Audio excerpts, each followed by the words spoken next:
बात और बताना चाहता हूं फसल बीमा योजना के लिए। अभी हमने इस बार जो फसल बीमा योजना बनाई थी, उसमें अगर कुल 110% से ज्यादा नुकसान हुआ, पैसा देना पड़ा, तो पूरी बाकी राशि राज्य सरकार को देनी पड़ेगी, ये शर्त थी। तो अभी हम डरे नहीं। किसान का प्रीमियम, केंद्र सरकार का प्रीमियम, राज्य सरकार ने प्रीमियम जमा किया और राज्य सरकार ने ये कहा बीमा कंपनियों से कि खूब क्लेम बनना चाहिए, हमारे अधिकारी डटे रहे, जुटे रहे, और उससे ज्यादा खर्चा हुआ तो वो मध्य प्रदेश सरकार ने अपने खजाने से देने का काम किया है किसानों को, ताकि किसानों को कोई घाटा ना हो। जब उनकी सरकार थी तो वो तो कहते तो नुकसान लिखो ही मत, कम से कम मत लिखो, कम से कम लिखो, ताकि किसानों को देना ना पड़े। और हमारा साफ कहना है कि नुकसान हो जाए तो पूरा का पूरा लिखना, गड़बड़ नहीं हो जाए। किसानों की सूची जिनका नुकसान हुआ है पंचायत भवन पे चिपकाना, ताकि किसी को आपत्ति हो तो वो बता दे। और मैंने साफ कह दिया था कि ज्यादा लिख दो तो कोई दिक्कत नहीं है, लेकिन कम लिख दिया तो नौकरी करने के लायक नहीं छोड़ूंगा। ये हमारा दृष्टिकोण है, हम किसान को देना चाहते हैं। और आज वो नई योजना पॉलिसी आपके साथ, आपके हाथ में।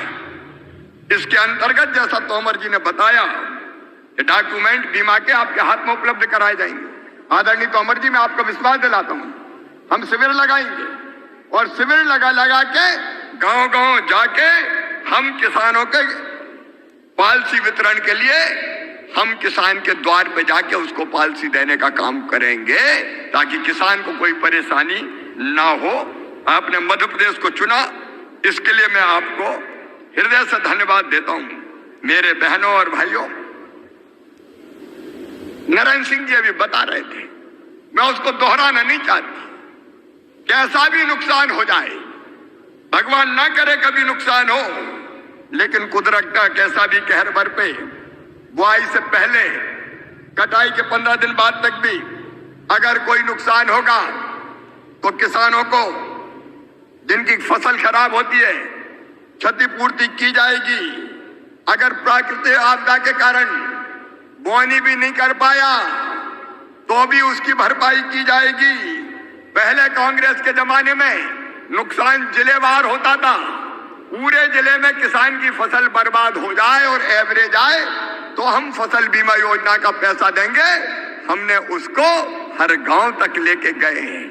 प्रधानमंत्री जी को मैं इसके लिए धन्यवाद देता हूं कि हमने मध्य प्रदेश में पिछले 22 महीने में जब से चौथी बार सरकार बनाई, किसानों के खाते में कितने पैसे डाले।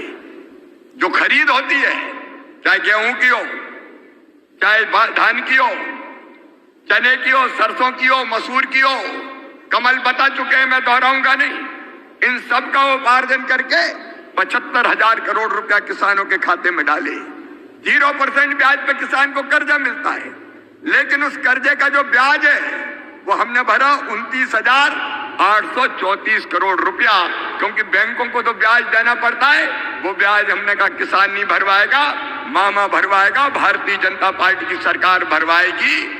सरकार के खजाने से किसानों को खेती के लिए बिजली कनेक्शन में अनुदान 30,000 करोड़ रुपया, प्रधानमंत्री किसान सम्मान निधि का लाभ 10,337 करोड़ रुपया, फसल बीमा योजना का याद करो 18-19 में कमलनाथ दादा ने प्रीमियम की राशि जमा नहीं की थी, मुख्यमंत्री बनते ही। याद है कि नहीं है? अरे याद है कि नहीं? प्रीमियम की राशि नरेंद्र सिंह जी जमा नहीं की। मुख्यमंत्री बनते ही कृषि मंत्री बैठे, सबसे पहला फैसला किया वो 2200 करोड़ रुपया प्रीमियम के जमा करके और 4,500 करोड़ रुपया किसान के खाते में डलवाए थे।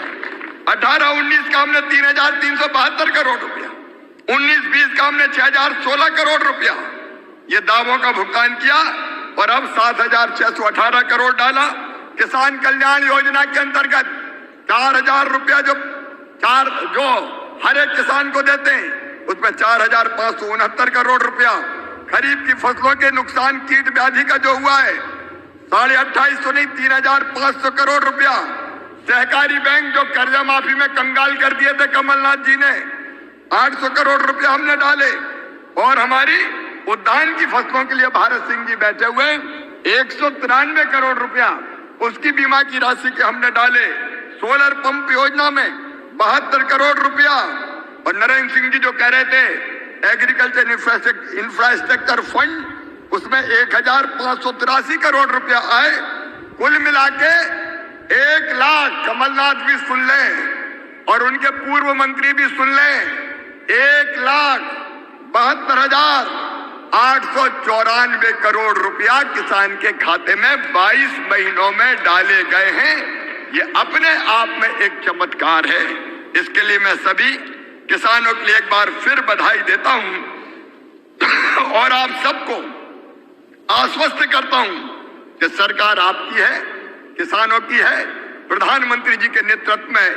और मध्य प्रदेश की सरकार अपनी टीम के साथ, चाहे कृषि मंत्री हो चाहे हॉर्टिकल्चर मंत्री हो, किसानों के कल्याण में कोई कसर नहीं छोड़ेगी। आप मेहनत करते जाओ, हम खरीदते जाएंगे। और जब भी संकट की कोई घड़ी आएगी आप अपने साथ हमें खड़ा पाएंगे। अब नर्मदा जी के पानी की सौगात तो मिल रही है। अभी तुलसीराम सिलावट जी ने यहाँ रेडीमेड गारमेंट्स पार्क की बात की है, जल्दी क्रियान्वयन उसका भी होगा। और मैं आपको कह रहा हूं बरलाई वालों, बरलाई शुगर मिल की 33.5 हेक्टेयर भूमि पर हम जो टेक्सटाइल एप्रेजल्स और रेडीमेड गारमेंट्स पार्क विकसित करना चाहते हैं, उसमें लगभग 1000 करोड़ का प्रत्यक्ष अप्रत्यक्ष निवेश होगा और 12,000 लोगों को रोजगार मिलेगा। एक तरफ खेती, दूसरी तरफ उद्योग, दोनों के साथ जनता की तकदीर बदलने का लगातार हम प्रयास कर रहे हैं। मैं अंत में केवल 3 बातें आपको कहना चाहता हूं। एक, स्वच्छता अभियान चल रहा है। इंदौर स्वच्छता में नंबर 1 है, लेकिन गांव भी स्वच्छता में नंबर रिकॉर्ड कायम करें और शहर भी। उसमें आपका सहयोग चाहिए। नंबर 2, अपने अपने गांव का जन्मदिन मनाना है, गौरव दिवस अपने अपने गांव का।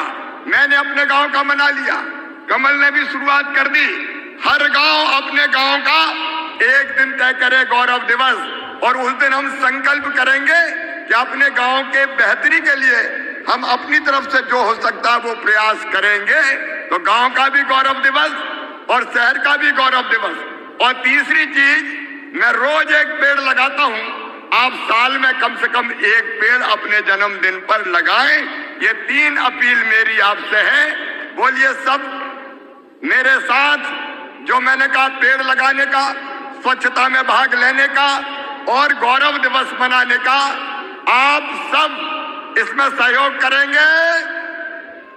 एक तरफ से बोल के बताएं, सब सहयोग करेंगे, क्योंकि प्रधानमंत्री जिनका जन भागीदारी के बिना ना गांव आगे बढ़ सकता, ना प्रदेश आगे बढ़ सकता, ना देश आगे बढ़ सकता। तो आइए प्राकृतिक खेती भी अपनाएं, एक पेड़ लगाएं, गांव में स्वच्छता लाएं और अपने गांव का जन्मदिन मनाएं। गांव के कायाकल्प का संकल्प लें और यह संकल्प लेने के लिए दोनों हाथ ऊपर उठा के,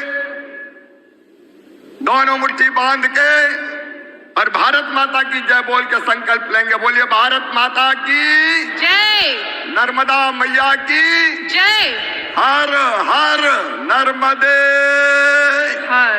और 1 तारीख को शिवरात्रि आ रही है भैया, महाशिवरात्रि धूमधाम से मनाओ, भगवान शंकर की पूजा करो।